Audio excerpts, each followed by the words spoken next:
হযরত ওমর রাদিয়াল্লাহু তাআলা আনহু তিনি বয়ান করেন, তিনি বলেন তাকওয়া হলো এমন একটা জিনিস, আপনি এমন একটা ময়দানের ভিতর দিয়ে চলাফেরা করতেছেন, চলতেছেন, যেই ময়দানটা পুরাটাই কাঁটার গাছ। কিসের গাছ? কাঁটাযুক্ত গাছ। এই ময়দান দিয়ে আপনাকে খালি পায়ে হাঁটতে দেওয়া হয়েছে, তো এই ময়দান দিয়ে আপনি এই ময়দানের মাঝ পথ দিয়ে যাবেন, এই পথ থেকে ওই পথ পর্যন্ত যাবেন। আপনার উদ্দেশ্য হচ্ছে এই পার থেকে ওই পারে যাওয়া, এই মাথার থেকে ওই মাথায় যাওয়া, কিন্তু পায়ের ভিতরে যেন কাঁটার ঘুঁটা না লাগে। কাঁটার ঘুঁটা লাগলে তো ওই জায়গায় পরে জায়গায় ব্রেক অসুস্থ হয়ে যায়। কথা কন, জায়গায় পরে জায়গায় ব্রেক হয়ে যাবে। তো এই জন্য কাঁটার মধ্যে যেন পা না লাগে, এই জন্য কেমন সতর্কতার সহিত আপনি মাঠ অতিক্রম করবেন। একটা একটা করে গাছ সরাবেন, একটা একটা করে পাতা সরাবেন, একবারে সুন্দরভাবে এই দিকে একবার ওই দিকে একবার, এইভাবে সরায়া সরায়া আস্তে আস্তে আস্তে আস্তে কদম বাড়ায়া তারপরে আপনি ওই পারে যাবেন। কথা কন ঠিক কিনা? তো এই এক গ্লাস পানির উদাহরণ দিলাম, কাঁটার গায়ের উদাহরণ দিলাম। এবার আপনাকে আমাকে এই উদাহরণ থেকে শিক্ষা নিতে হবে। মুহতারাম হাজিরিন, আল্লাহ তাআলাকে ভয় করার মতো ভয় করব, এমন ভাবে দুনিয়ার জমিনের হায়াত এমন ভাবে অপচয় করব, দুনিয়ার জমিনের হায়াত এমন ভাবে আল্লাহ তাআলার কাছে ব্যয় করব, যাতে দুনিয়াতে চলতে কোনো ফরজ আমল আপনার থেকে ছুটে না যায়, কোনো কবিরা গুনাহ কেন, সগীরা গুনাহও যেন আপনার থেকে না হয়। কিন্তু আজকে সারা দুনিয়ায় গুনাহে ভরপুর। আজকে এই জায়গার ভিতরে এতগুলা সাউন্ড বক্স, 2টা সাউন্ড বক্স লাগাইছে, 6টা হরেন লাগাইছে, অনেক দূর পর্যন্ত এই কোরআনের আওয়াজ যাচ্ছে। যদি এই জায়গার ভিতরে নায়ক নায়িকাদের ভিতরে যতগুলা নিম্ন শ্রেণীর নায়ক নায়িকা আছে, কন্টেন্ট ক্রিয়েটর কিছু আছে না, শুধুমাত্র মানুষকে একটু বিনোদন দেওয়ার জন্য অভিনয় করে দেখায়, যেমন আমাদের পাশে একটা আছে তালেব ভাইজান। কথা কয় না? এই তালেব ভাইজান যদি এই জায়গায় এসে তারা কথা বলতো, আমার মনে হয় এলাকার ভিতরে কোনো যুবক আশপাশে ঘুরে বেড়াইতো না, সব ভাই তালেব ভাইয়ের চেহারা দেখার জন্য অত্র ময়দানে উপস্থিত হয়ে যাইত। কিন্তু আজকে আলেমের চেহারা দেখার লোক নাই, কোরআনের চেহারা দেখার লোক নাই, মসজিদের চেহারা দেখার লোক নাই। আহা, বড় দুঃখ, আফসোস আর পরিতাপ করে বলতে হয়। এই জন্য মুহতারাম হাজিরিন, আল্লাহ তাআলা বড় মুহাব্বতের ডাক দিয়া এই উম্মতকে জাহান্নামের আগুন থেকে বাঁচানোর জন্যই তাকে ভয় করার কথা বলেছেন, ভয় করার মতো ভয় করার কথা বলেছেন। শুধু তাই নয়, ওয়ালা তামুতুন্না, তার আগে তুমি মৌতের প্রস্তুতি নিও না, ইল্লা ওয়া আনতুম মুসলিমুন, যতক্ষণ পর্যন্ত নিজে মুসলমান হইতে পারো নাই। কি হইতে পারো নাই? কথা কয় না রে ভাই। তো এই মুসলমানের দ্বারা উদ্দেশ্য কি? খতনা করে মুসলমানি করা, এতটুকুই। আজকে তো আমরা শুধুমাত্র মেনে নিছি যে খতনা করে মুসলমানের দ্বারাই মনে হয় একজন মানুষ পরিপূর্ণ মুসলমান হয়ে যায়। না, আল্লাহ তাআলাকে ভয় করার মাধ্যমে যেই মুসলমান হওয়ার কথা আল্লাহ তাআলা বলেছেন, এর দুনিয়াতে অনেক নজির আল্লাহ পাক রব্বুল আলামিন আপনাকে আমাকে দিয়েছেন। এর মধ্যে একজন বাদশাহ, যেই বাদশার নাম আপনারা শুনেছেন, ফিলিস্তিনের ভিতরে একটা রাজ্য আছে, সেই রাজ্যটার নাম হচ্ছে বালখ। কি নাম? কথা কয় না? বালখ। সেই বালখ দেশের একজন বাদশাহ, যার নাম হযরতে ইব্রাহিম বিন আদহাম। কি নাম? এই ইব্রাহিম বিন আদহাম সারা জীবন রাষ্ট্র পরিচালনা করছে। রাষ্ট্র পরিচালনা করতে গিয়ে এক সময় তার দিমাগের ভিতরে চিন্তা ঢুকলো যে আমি তো সারা জীবন রাষ্ট্রের কাজের ভিতরে সময় লাগাইলাম, রাষ্ট্র আমাকে যেই দিকে যাইতে বললো আমি ওই দিকে গেলাম, যেমনি ইচ্ছা তেমনি রাষ্ট্র পরিচালনা করে জীবনটা পার করে দিলাম।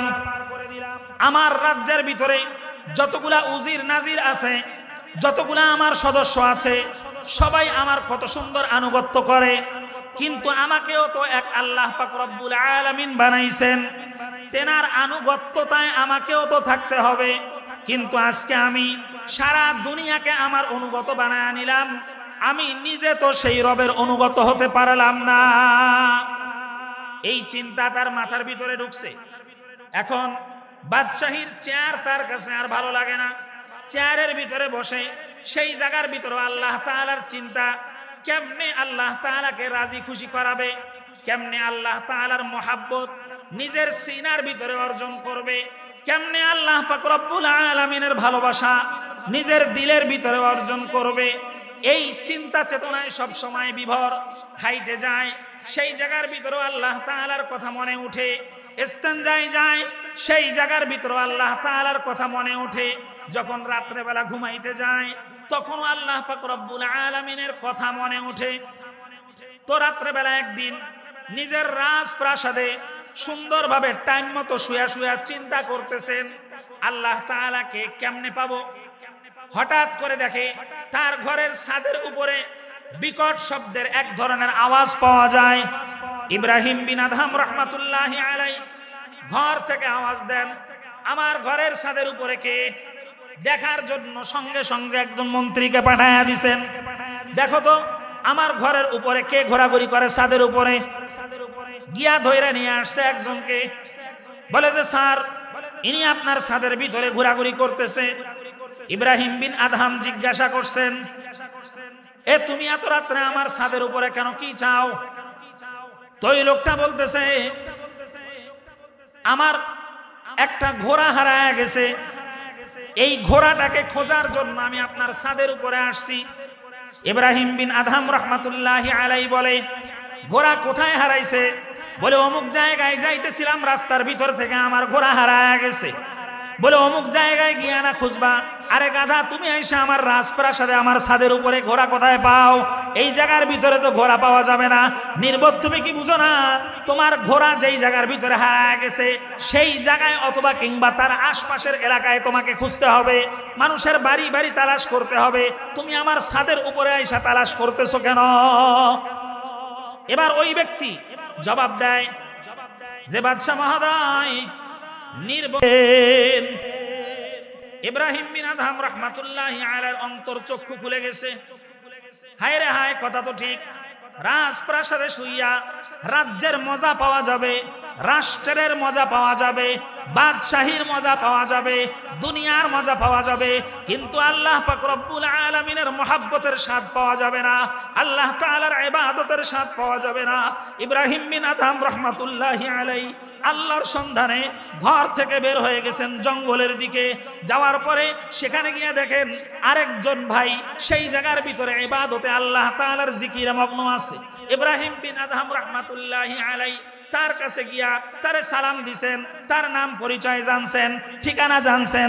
বলে যে ভাই, আপনি কতদিন থেকে এই জঙ্গলের ভিতরে আছেন? বলে আমি প্রায় 6 মাস 1 বছর থেকে এই জঙ্গলের ভিতরে আসি। বলে এই জঙ্গলের ভিতরে থেকে আপনি কি করেন? বলে আমি আল্লাহ তাআলার মারিফাতের নূর তালাশ করি, আল্লাহ পাক রব্বুল আলামিনের ভয় আমার সিনার ভিতরে অর্জন করি, সব সময় আল্লাহ তাআলার জিকিরের ভিতরে নিজের দিলটাকে লাগায় রাখি। কি কাজ করলে আল্লাহ তাআলা খুশি হন সেই কাজগুলি করার চেষ্টা করি। বলে আপনার খাওয়া দাওয়ার ব্যবস্থা কোথা থেকে হয়? ওই আল্লাহর বান্দা বুজুর্গ ব্যক্তি ইব্রাহিম বিন আদহাম রাহমাতুল্লাহি আলাইহিকে বলেন, ওরে আল্লাহর বান্দা, আমি আল্লাহ পাক রব্বুল আলামিনের ইবাদত করব, রিজিকের জিম্মাদারি তো তার হাতে, রিজিকের জিম্মাদার তো তিনি। ওই আল্লাহ তাআলা প্রতিদিন জান্নাত থেকে আমার জন্য মেহমানদারি পাঠায়া দেন। ইব্রাহিম বিন আদহাম রাহমাতুল্লাহি আলাইহি বলেন, আমিও যদি সেই আল্লাহর ইবাদতে মগ্ন হয়ে যাই, আমার মেহমানদারিও কি জান্নাত থেকে আসবেনি? কয় হ্যাঁ আসবে। বলে ঠিক আছে, আপনি আমার একটু ইবাদতের সিস্টেম শিখায়া দেন। ইবাদতের সিস্টেম শিখায়া দিছে। ইব্রাহিম বিন আদহাম রাহমাতুল্লাহি আলাইহি তিনিও জঙ্গলের ভিতরে আল্লাহ তাআলার জিকিরে বসে গেছেন। কি কাজ করলে আল্লাহ তাআলা খুশি হন সবগুলাকে তালাশ করে করে সেই জায়গায় করার চেষ্টা করতেছেন। এই রকম মুহূর্তে এক সময় খানার টাইম হয়ে গেছে। যেই সময় খানার টাইম হয়ে গেছে সেই সময় ওই বুজুর্গ ব্যক্তির জন্য আসমান থেকে খানা চলে আসছে। যখন আসমান থেকে খানা আসছে, বুজুর্গ ব্যক্তি তার পাশে ইব্রাহিম বিন আদহাম রাহমাতুল্লাহি আলাইহিকে খানা খাওয়ার জন্য ডাক দিয়েছেন। ইব্রাহিম, আসো আমার সঙ্গে একই দস্তরখানায় তুমি আমি একসঙ্গে খানা খাই। ডাক দিছে। ইব্রাহিম বিন আদহাম রাহমাতুল্লাহি আলাইহি বলে, ওই খানা আসছে কার জন্য? বলে এই খানা তো প্রতিদিন আমার জন্যই আসে। বলে প্রতিদিন কি এই পরিমাণ মাপ দিয়েই আসে? বলে যে হ্যাঁ, প্রতিদিন এই একই পরিমাণ মাপে আমার কাছে খানা আসে। তখন ইব্রাহিম বিন আদহাম রাহমাতুল্লাহি আলাইহি বলে, আল্লাহ পাক রব্বুল আলামিন অন্য অন্য দিন আপনার জন্য যেইভাবে খাবার পাঠায়, আজকেও শুধু আপনার জন্য খাবার পাঠাইছে। আমি যে জঙ্গলের ভিতরে ইবাদত করি, এটাকে আল্লাহ পাক রব্বুল আলামিন দেখেন না? আপনার জন্য যদি আলাদা খাবার আসতে পারে, ওই আসমান থেকে আল্লাহ তাআলা আমার জন্য খাবারের ব্যবস্থা করে দিবেন। ইব্রাহিম বিন আদহাম রাহমাতুল্লাহি আলাইহি কোনোভাবেই তার সঙ্গে দস্তরখানের ভিতরে বসে নাই, কোনোভাবেই তার সঙ্গে একত্রিত হয়ে বসে নাই, কোনোভাবেই তাকে খানা খাওয়াইতে পারে নাই। বাস তিনি আল্লাহ তাআলার জিকিরের ভিতরে লিপ্ত হয়ে গেছেন, ইবাদতের ভিতরে লিপ্ত হয়ে গেছেন। এইভাবে একে একে একদিন চলে যায়, ইব্রাহিমের জন্য কোনো খাবার আসে না। 2 দিন চলে যায়, ইব্রাহিমের জন্য খাবার আসে না। এইভাবে একদিন 2 দিন যাইতে যাইতে 7 দিন চলে গেছে, ইব্রাহিম বিন আদহামের জন্য এক মুঠ খাবারও আসে নাই। ইব্রাহিম বিন আদহাম রাহমাতুল্লাহি আলাইহি ক্ষুধার যন্ত্রণা সহ্য করতে না পেরে আল্লাহ পাক রব্বুল আলামিনের দরবারে 2 হাত উঁচু করে রব্বে কারীম রে ডাক দিয়া বলে, ওগো রব্বে কারীম, বলখের বাদশাহী ছাইরা দিলাম, দুনিয়ার রাজত্ব ছাইরা দিয়া আজকে আপনার রাজত্বের, আপনার বাদশাহীর গোলামের হক পাওয়ার জন্য এই জঙ্গলের ভিতরে আইসা সব কিছুকে ছাইরা দিয়া আপনার জন্য বসে গেলাম। ওগো রব্বে কারীম, আসমান থেকে আমার পাশে থাকনেওয়ালা ব্যক্তির খাবার আসে, আমার জন্য কেন কোনো খাবার নাই?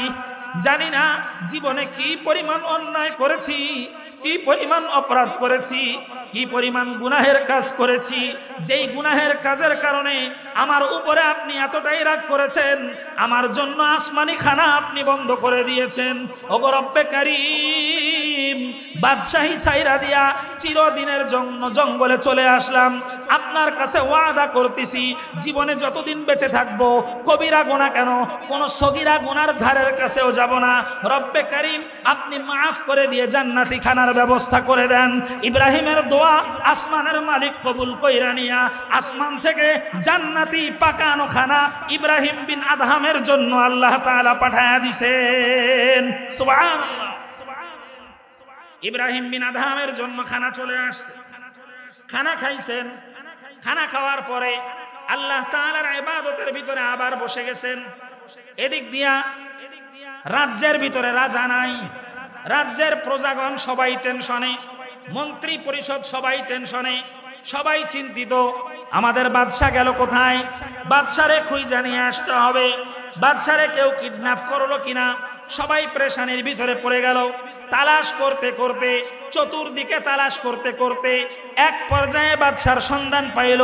বাদশাহ অমুক জঙ্গলের ভিতরে গিয়া আল্লাহ পাক রব্বুল আলামিনের ভয়ে অমুক জঙ্গলের ভিতরে গিয়া ধ্যানে মগ্ন হয়ে গেছেন, আল্লাহ তাআলার জিকিরে মগ্ন হয়ে গেছেন, আল্লাহ তাআলার ইবাদতে মগ্ন হয়ে গেছেন। যখন উজির নজির সবগুলা যখন খবর পাইছে, সবাই সুইটা জঙ্গলের ভিতরে চলে আসছে। আসার পরে ইব্রাহিমকে ডাক দিয়া বলে, ওগো ইব্রাহিম বিন আদহাম, আল্লাহ পাক রব্বুল আলামিন আপনারে বাদশাহী দান করেছেন, দুনিয়ার ভিতরে রাজা বানাইছেন, সেই জায়গার ভিতরেও থাইকা তো আপনি আপনার রাজ্য পরিচালনা করার পাশাপাশি আল্লাহ তাআলার ইবাদতের ভিতরে নিজেকে রাইখা সেই জায়গা থেকেও তো আল্লাহর ওলি হইতে পারবেন। ইব্রাহিম বিন আদহাম ডাক দিয়া বলে, আরে বোকা, আল্লাহ তাআলা এই জায়গার ভিতরে আমারে কি পরিমাণ বাদশাহী দান করেছেন, এটা যদি দুনিয়ার মানুষে জানতো, তাহলে তীর দিয়া আমার বুককে ফাড়ায়া নিয়া আমার ভিতর থেকে সেই মারেফাতের নূর নেওয়ার জন্য দুনিয়ার মানুষগুলা পাগলে পরিণত হয়ে যাইতো। কি পরিমাণ আল্লাহ তাআলার মারেফাতের নূর অর্জন হয়েছে। এবার উজির নাজির, দেশের প্রজাগণ যারা আসছেন, সবাই কারিশমা দেখবার চান। ইব্রাহিম বিন আদহাম রাহমাতুল্লাহি আলাইহির হাতে একটা সুই ছিল, যেই সুই দিয়া ওনার শরীরের সিরা ফাটা কাপড়গুলিকে উনি সেলাই করতেন। সঙ্গে সঙ্গে পাশে একটা বিশাল বড় সমুদ্র ছিল, সেই সমুদ্রের ভিতরে সুইটাকে ছিটকা দিয়া মারছেন। মারার পরে প্রজাদেরকে ডাক দিয়া বলতেছেন, তোমরা কে আসো, এই সুই উঠায় নিয়ে আসতে পারবা? এই সুই যদি তোমরা উঠায় নিয়ে আসতে পারো, তাহলে আমি ঠিক আবার আগের মতোই রাজপ্রাসাদে চলে যাব, তোমাদেরকে ডাকতে হবে না। বলেন তো, কোন মানুষের ক্ষমতা আছে সমুদ্রের ভিতরে সুই ফালায়া দেওয়ার পরে সেখান থেকে সুই উত্তোলন করে নিয়ে আসবে? কোন মানুষের ক্ষমতা আছে? কোন মানুষের ক্ষমতা নেই। বা সবাই যখন মাথা নিচের দিকে দিয়ে দিছে, স্যার যেই হুকুম করছেন সেই হুকুম পালন করা আমাদের কারো পক্ষে সম্ভব নয়, বেয়াদবি মাফ করে দেন, আমরা এটা পারবো না, স্যারেন্ডার করছে, অন্য কোনো হুকুম করেন, সেই হুকুম আমরা আপনার পালন করব। ইব্রাহিম বিন আদহাম রহমাতুল্লাহি আলাইহি সমুদ্রের দিকে মুখ করে সমুদ্রের যত প্রাণী আছে সবাইকে হুকুম দিয়েছেন, আমি ইব্রাহিম বলছি, এই জঙ্গলের থেকে মারেফাতের নূর অর্জন করার জন্য বাদশাহীর চেয়ার সাইরা দিয়া ময়দানের ভিতরে আইসা বসে গেছি, দুনিয়ার সব কিছুকে বাদ দিছি। সেই ইব্রাহিম, আমি তোমাদের এই সমুদ্রের প্রাণীদেরকে বললাম, সমুদ্রের ভিতরে আমার একটা সুই পড়ে গেছে, এই সুইটা তোমরা দ্রুত খুঁজে নিয়ে আইসা দাও। হুকুম করতে দেরি হয়েছে, জঙ্গলের প্রাণীরা মুখের ভিতরে কেউ বাকি নাই, প্রত্যেকটা মাছ, প্রত্যেকটা প্রাণী এক একটা করে স্বর্ণের সুই নিয়া ইব্রাহিম বিন আদহামের সামনে হাজির হয়ে গেছে। ইব্রাহিম বিন আদহাম রহমাতুল্লাহি আলাইহি দেখলেন ওই কোন মাছের মুখের ভিতরে ওই লোহার যেই সুইটা পালাই ফেলাইছিলেন একটা সুইও নাই, সব সমুদ্রের তলদেশ থেকে স্বর্ণের সুই নিয়ে আসছে। ইব্রাহিম বিন আদহাম বললেন, তোমরা যতগুলা সুই নিয়ে আসছো এগুলির একটাও আমার না, আমি একটা লোহার সুই ফেলাইছি, ওইটাই আমার লাগবে। সঙ্গে সঙ্গে মাছগুলা আবার সমুদ্রের তলদেশে চলে গেছে। কিছুক্ষণ খোঁজাখুঁজির পর সঙ্গে সঙ্গে ওই জায়গার থেকে একটা মাছ ওই লোহার সুই, যেই সুইটা ইব্রাহিম বিন আদহামে ফালাইছিল, ওই সুইটা মুখের উপরে নিয়ে ইব্রাহিম বিন আদহামের সামনে হাজির হয়ে গেছে। ইব্রাহিম বিন আদহাম রহমাতুল্লাহি আলাইহি বুঝায়া দিছেন, দুনিয়ার বাদশাহী একটা ছোট্ট সুই, সেইটা তোমাদের খুঁজে আনার মতো শক্তি সামর্থ্য নাই, আমার এই হুকুমটা পালন করবার মতো শক্তি সামর্থ্য নাই। আর যেই প্রাণীকে আমি হুকুম দিলাম তোমাদের মতো পায়েও চলতে পারে না, তোমাদের মতো আল্লাহ তাআলা তাদেরকে হাতও দেন নাই, তোমাদের মতো কামাই রোজগারের শক্তিও আল্লাহ তাআলা ওদেরকে দেন নাই, তোমাদের মতো ব্রেন, বুদ্ধি, বিবেক এগুলো আল্লাহ তাআলা ওদেরকে দেন নাই। এগুলো না দেওয়া সত্ত্বেও এই জঙ্গলের প্রাণীরা, এই সমুদ্রের মাছেরা আজকে আমার তাবে হয়ে গেছে। কেন জানোনি? আমি এক আল্লাহ পাক রব্বুল আলামিনের মারেফাতের নূর আমার সিনার ভিতরে অর্জন করার কারণে আজকে আমি এক আল্লাহর হয়ে গেছি, সারা দুনিয়া আমার হয়ে গেছে। এই জন্য মুহতারাম হাজিরিন, আপনারা প্রতি বছর এখানে ডাকেন, প্রতি বছর এই জায়গার ভিতরে আসি, আপনারা অনেক মহাব্বত করেন। এই কুটির পাড়া এলাকাবাসীর মহাব্বতের দাম দেওয়ার মতো আমার কাছে কোনো কিছু নাই। তবে আপনারা যেই মহাব্বত কইরা ডাকেন, এই মহাব্বতের আলোকে আজকে শুধু এতটুকু কথাই বলতে চাই, আল্লাহ তাআলাকে ভয় করব, আমরা সকলেই ভয় করার মতোই ভয় করব ইনশাআল্লাহ। পারবো না ইনশাআল্লাহ? আজকে এই জায়গার ভিতরে শুধুমাত্র পুরুষ মানুষরা আছে, বিষয়টা এমন নয়। আমার আগে হুজুর মেরাজের ইতিহাস সুন্দর করে বয়ান করে গেছেন, পুরা মেরাজের ইতিহাস আমার মনে হয় তুলে ধরছেন, ঠিক না হুজুর? প্রায় পুরা মেরাজের ইতিহাস তুলে ধরছেন। তো এই মেরাজের ইতিহাস যদি একে আমরা শুধু ইতিহাস বানায়া ওকে ওর জায়গায় রেখে দেই, ফায়দা হবে না। কি বলেন, ফায়দা হবে? ফায়দা হবে না। এই ইতিহাস থেকে অবশ্যই আমাদের শিক্ষা নিতে হবে যে হুজুর ইতিহাস থেকে আমাদেরকে কি শিক্ষা দিলেন। আজকে ইতিহাস থেকে যতগুলা শিক্ষণীয় বিষয় পাওয়া যায়, একজন মুমিন মুসলমান ইমানদার অবস্থায় কবরে যাওয়ার জন্য এক মেরাজের ঘটনাই যথেষ্ট। কথা কোন ঠিক কিনা? বাস সে আল্লাহওয়ালা হয়ে কবরে চলে যাবে। কিন্তু আজকে দেখেন সমাজের কি অবস্থা। সবে মেরাজ আসলো, সবে মেরাজের দিন রাত্র নিজেকে আমলের জন্য লাগায়া দিল। সবে বরাত আসলো, নিজেকে সিজনাল আমলের জন্য লাগায়া দিল। লাইলাতুল কদর আসলো, নিজেকে সিজনাল আল্লাহ তাআলার আদেশের ভিতরে লাগায়া দিল। কিন্তু আল্লাহ পাক রব্বুল আলামিন ওয়ামা খালাকতুল জিন্না ওয়াল ইনসা ইল্লা লিয়াবুদুন,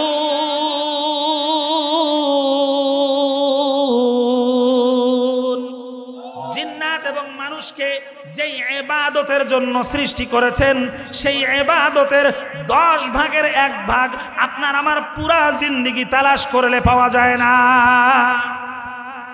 কথা কোন ঠিক কিনা? মেরাজের ভিতরে নবী করিম সাল্লাল্লাহু আলাইহি ওয়াসাল্লাম, ভাই এটা ঠিক করার কোনো কায়দা নাই? মাইকের দায়িত্বে কে আছেন? ডিস্টার্ব হচ্ছে তো জি, না থাকলে হবে।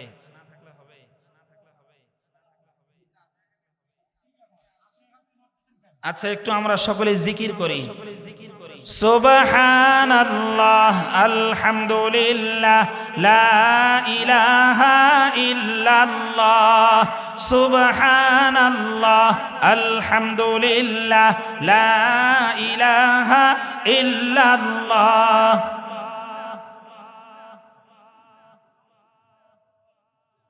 ভালো করে একবারে ঠিক করেন, এরপরে যেন আর হাত দেওয়া না লাগে।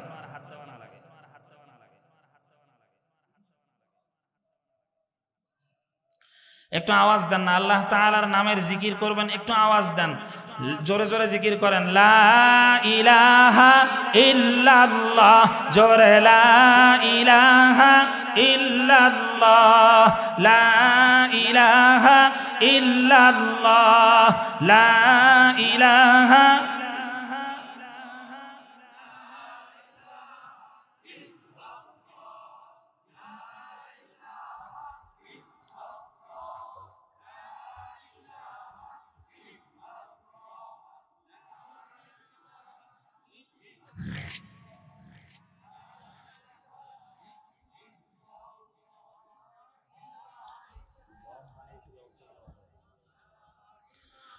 লা ইলাহা ইল্লাল্লাহ, লা ইলাহা,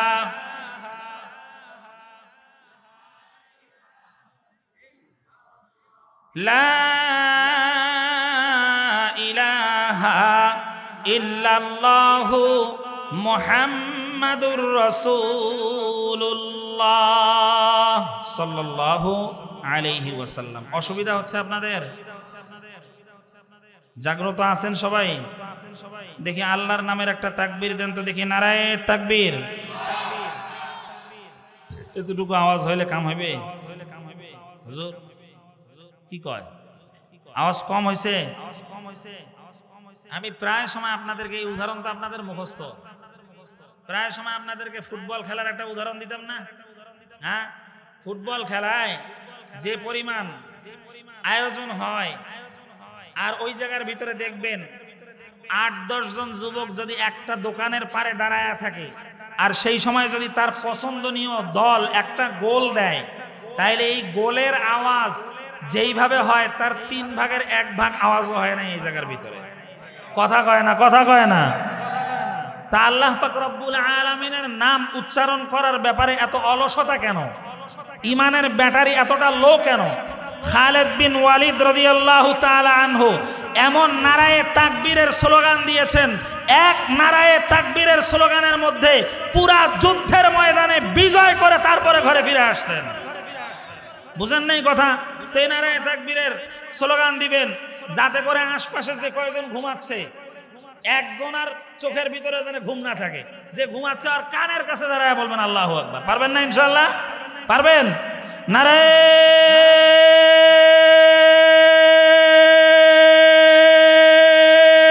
তাকবীর,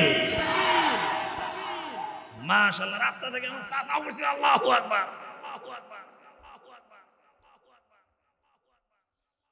তো যাই হোক, আপনাদের এখানে আসলে